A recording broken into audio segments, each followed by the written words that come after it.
Hello again. In the first video, I talked about schoolyard bullies and sadistic teachers, even the extraordinary Mrs. Gandhi, who taught me to fear power without accountability. Bullies were people who used force when reason and speech fail them. But lucky me, there was even more learning coming my way. From 13 to 25, I got to experience living in a dictatorship. On vacations from school in India, I visited my parents in the oil-rich sheikdoms of the Arabian Gulf, where my dad worked as a finance professional. In the beginning, he lived in an expatriate's dream with a fat paycheck and delighted in providing a better life for the family. Very soon, though, I noticed that his pride in being a better provider and his fondness for luxury cars, electronics, and exotic foods diminished in the face of the daily discriminations and humiliations he faced as a brown man and an infidel. He had nightmares about vengeful officials and capricious Arab bosses who could arbitrarily fire, arrest, or deport him.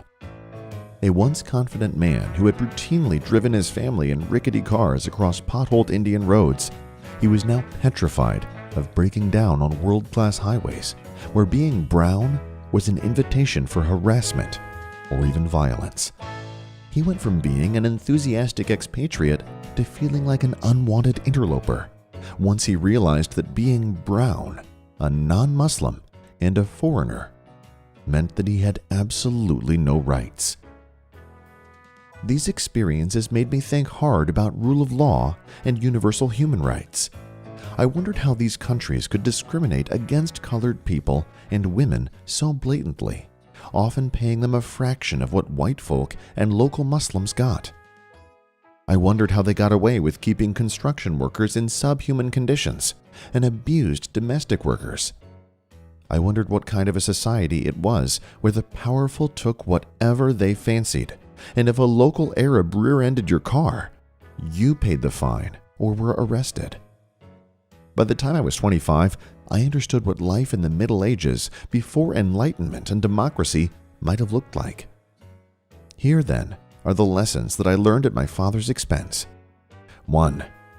Dictators, demagogues, sheikhs, and ayatollahs believe that they have all the answers.